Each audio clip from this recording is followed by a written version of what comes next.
Nightline begins now with me, Raymond. The top stories. Efficiency of country's administration helps to overcome challenges, says PM. And GE15, Health Ministry proposes 2 voting methods for COVID-19 patients.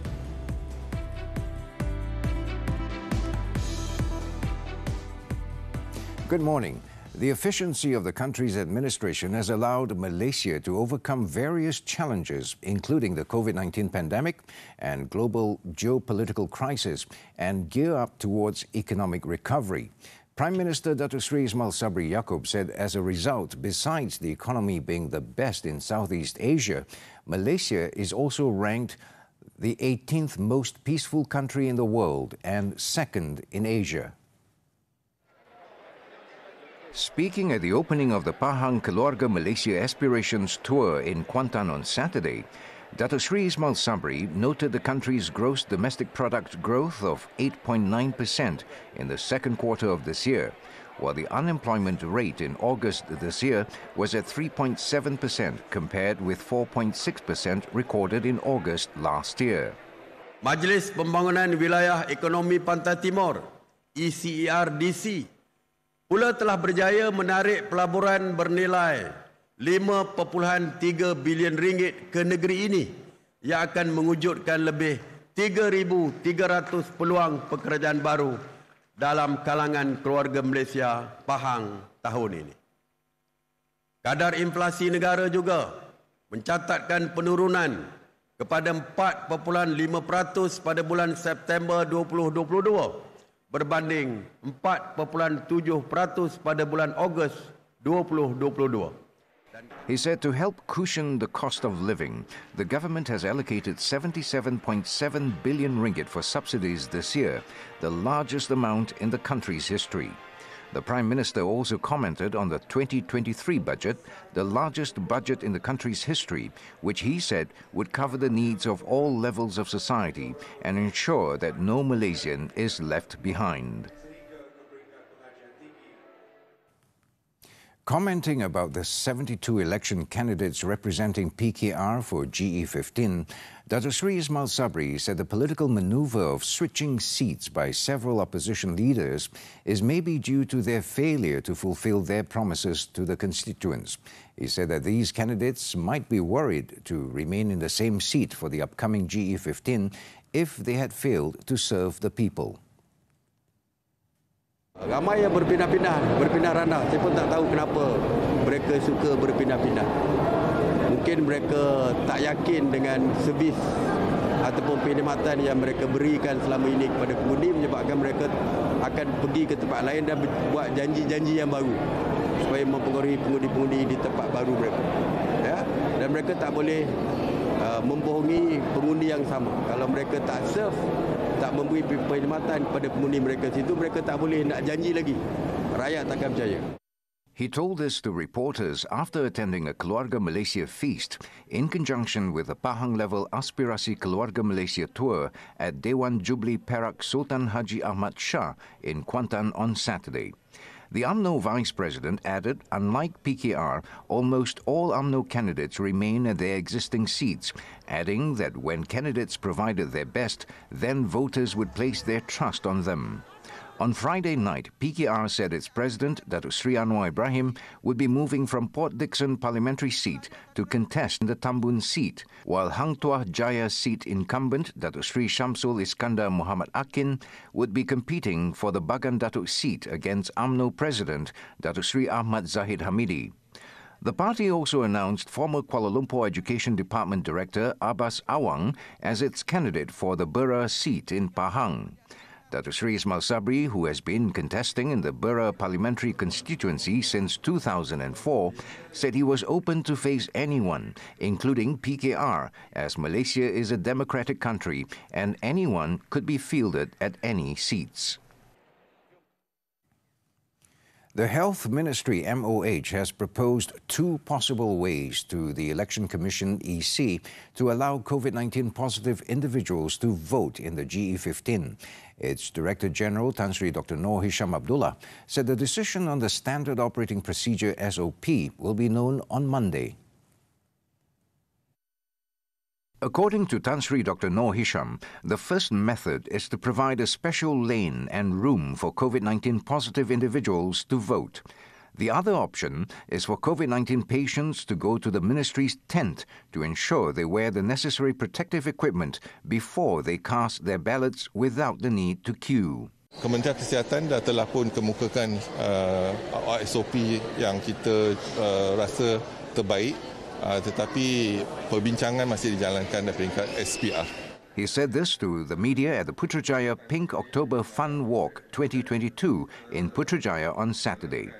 Previously, Tan Sri Dr. Noor Hisham had said that non-critical COVID-19 patients would be allowed to cast their ballots in GE15, subject to the imposition of strict SOP by the EC. Former Batu Member of Parliament Tian Chua has warned the PKR leadership that their decision to drop some old guards from the election candidates list could hurt the party. The former PKR Vice President pointed out that many were disappointed with the choice of candidates representing the party for some of the parliamentary seats in the upcoming 15th general election GE15. In a Facebook post on Saturday, Tian Chua, who was also cut from the list for the Peninsula, said the PKR leadership's decision to shuffle MPs and seats was like playing cards, which is not only hurting the party's grassroots, but also frustrates the voters who have been faithfully supporting PKR. He admitted that there was no perfect system for the selection of candidates that could satisfy everyone. However, he stressed that the party must be mindful and not dismiss voters' reactions and sentiments during the election season. He also said that the candidates' list should have been more inclusive to reflect the diversity within the party. Tian Chua was commenting on PKR's announcement of 72 candidates to be fielded in the Peninsula for GE15 at a rally in Ampang, Selangor on Friday night. Those dropped from the candidates list include former chair of electoral watchdog Bersih, Maria Chin Abdullah, who won the Petaling Jaya parliamentary seat in GE14. Also dropped were former Sungai Buloh MP R. Sivarasa and former Gopeng MP and Deputy Health Minister Dr. Lee Boon Chai.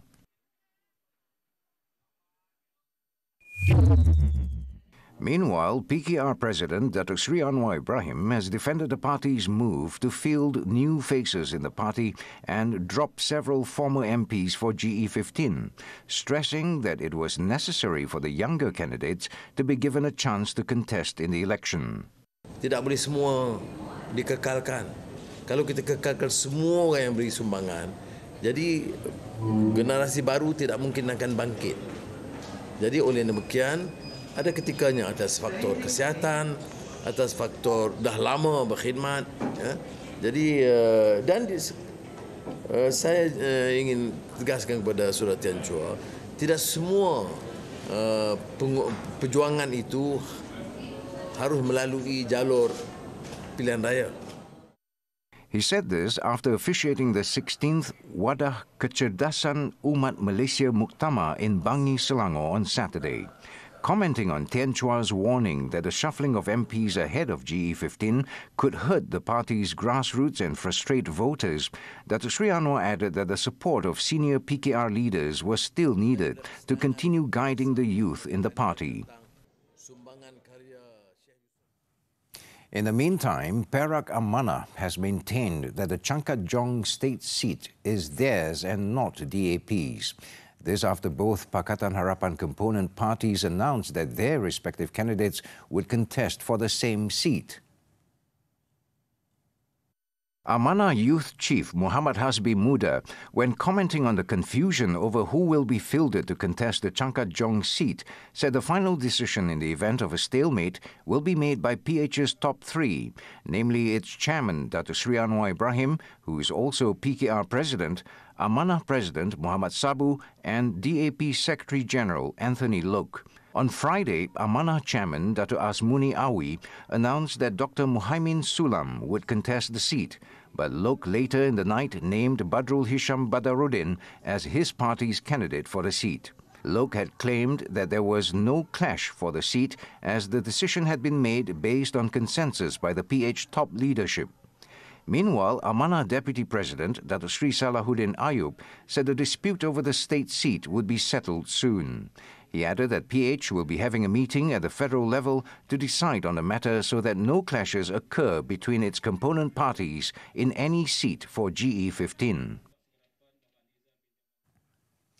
Parti Bangsa Malaysia, PBM, has plunged deeper into crisis.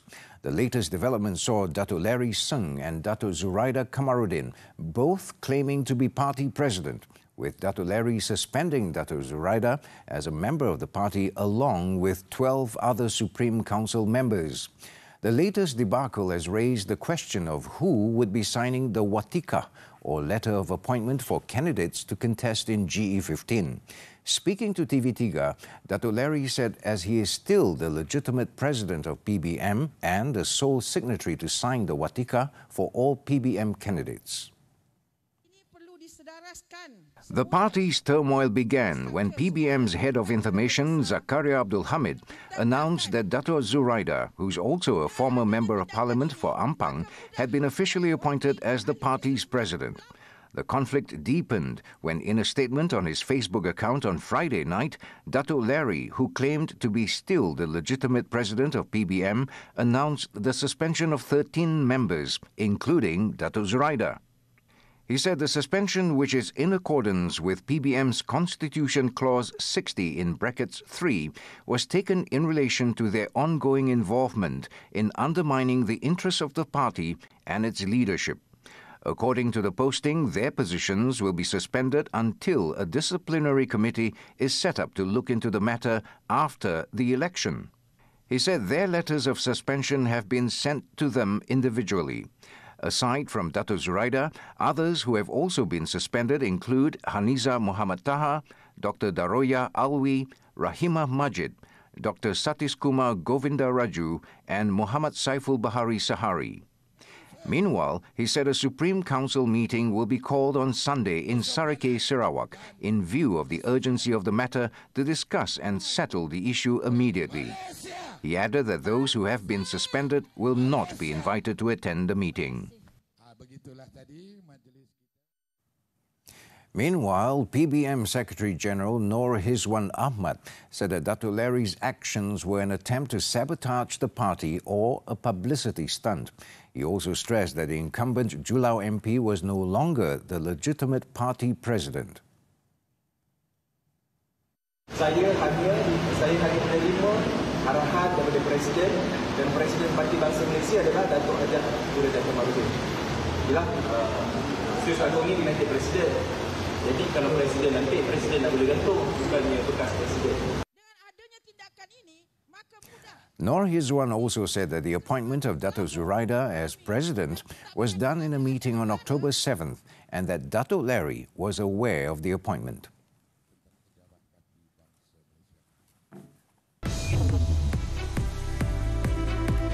Storm Nalgae continues to claim lives. This and more from the foreign front when Nightline returns.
south of the country.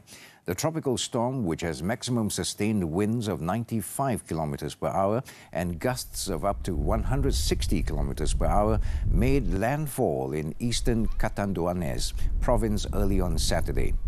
Authorities say the southern region of Mindanao has been the hardest hit, with 40 bodies recovered so far, adding that more than 30 people have been injured and 15 were missing.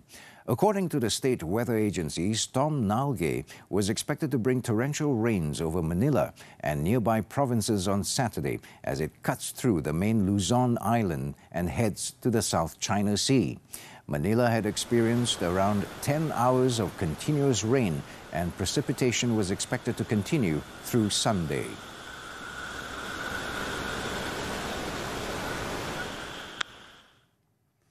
Hong Kong has made its biggest ever seizure of methamphetamine after uncovering a shipment arriving from Mexico worth more than $130 million.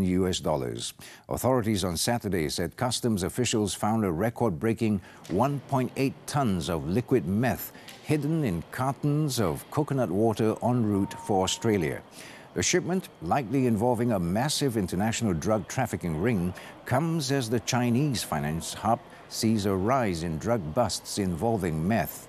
The high-purity liquid meth was believed to have originated from South Africa, packaged there and shipped via a convoluted route to Hong Kong to be sent to Australia. An online search for the shipment's alleged recipient came up empty, and no arrests have been made yet.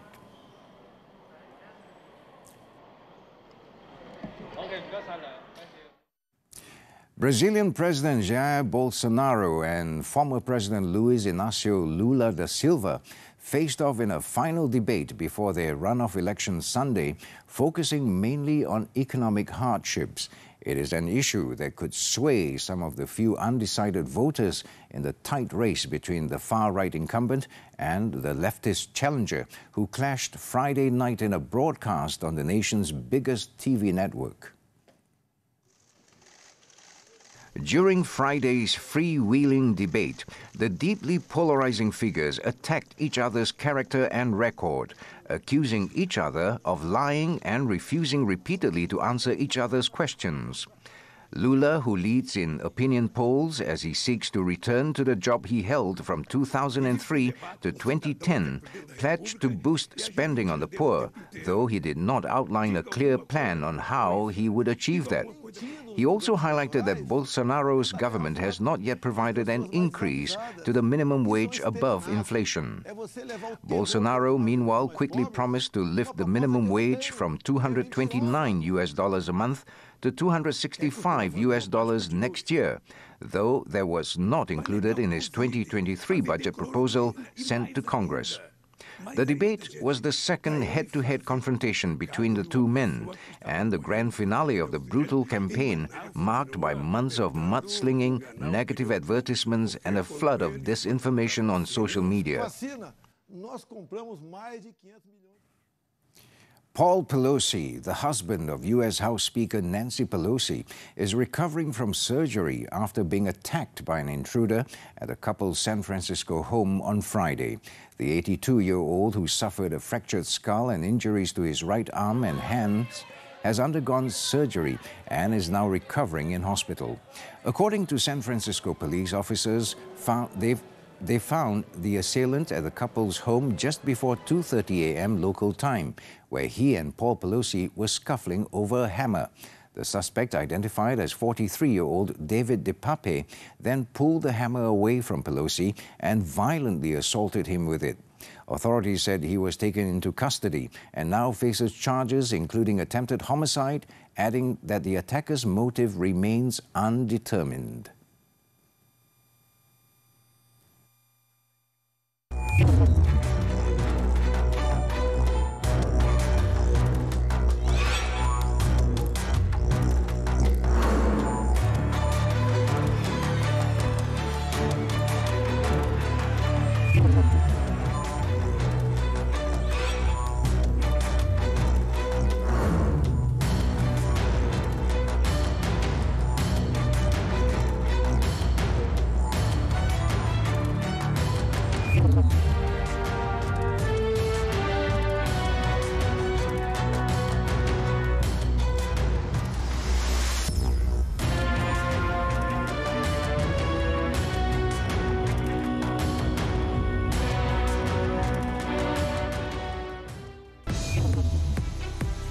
After this short break, action from the J-League. Stay tuned.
Sports football, the Japanese J-League defending champions Kawasaki Frontale kept their hopes of defending the title alive after a 2-1 win over Vissel Kobe on Saturday.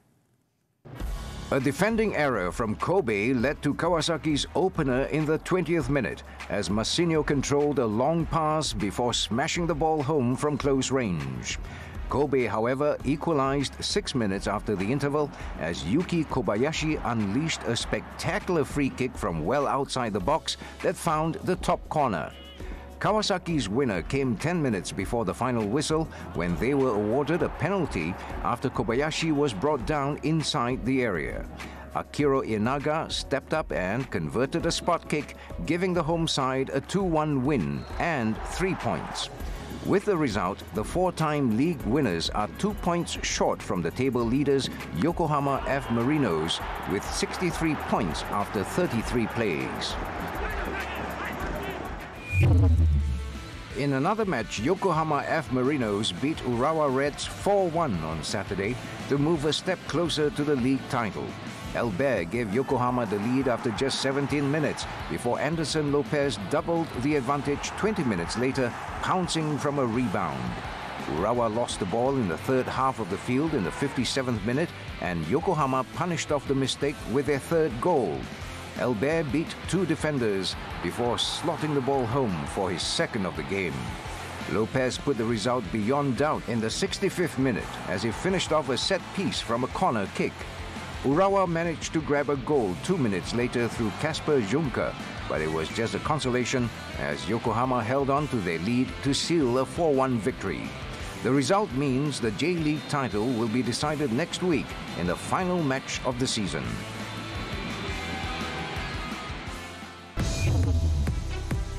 Still to come, assault on motorcyclist, bodyguards called to record statement.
Personal bodyguards had their statements recorded by police in connection with an incident where a motorcyclist was injured after being assaulted at the Sanpeng Flats in Jalan Gadek, Kuala Lumpur on Wednesday.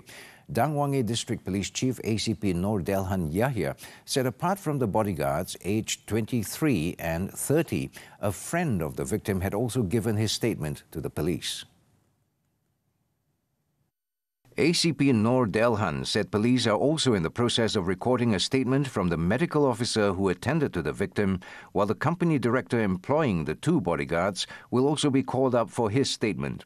Preliminary investigations showed that the incident was sparked by a minor traffic accident, with both sides accusing each other of being careless on the road. A video of the 10 p.m. incident went viral on social media. Based on the statements recorded, the victim suffered head injuries and facial injuries after being hit with a helmet and an iron rod. The victim was taken to Kuala Lumpur Hospital for treatment and was discharged on Thursday. A lorry driver who was involved in an accident which killed a family of 3 at kilometre 216 northbound of the North-South Expressway near the Ayakaro overhead bridge has been remanded for 3 days starting Saturday. The remand order was issued by Magistrates Court Assistant Registrar Sharina Sharani Tan. The incident on Friday involving a car and a lorry at about 11 a.m. took the lives of a family of 3. The victims were Zubaidah Abdul Rajak and her husband Muhammad Nazirul Shafiq Azmi, both aged 28, as well as their only child, 1-year-old Muhammad Rizki. Initial investigations at the scene found the lorry driver was carrying out repairs on the road divider at the extreme right lane and was in the process of placing safety cones when the car driven by Nazirul came and crashed into the lorry.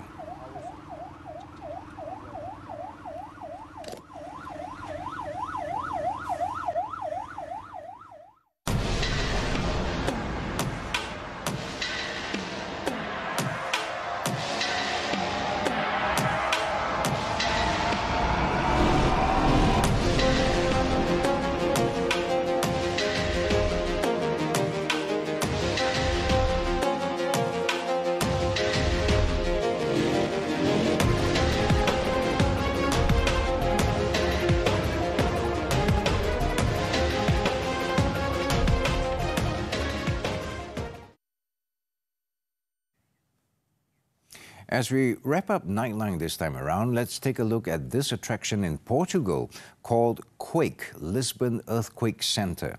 Combining detailed historical research and modern technology, the developers have created something akin to a time machine that lets visitors relive the impressive earthquake that hit Lisbon on November 1st, 1755. With that, I'm Raymond Goh. Thank you for watching. Stay safe, Malaysia, and have a great weekend.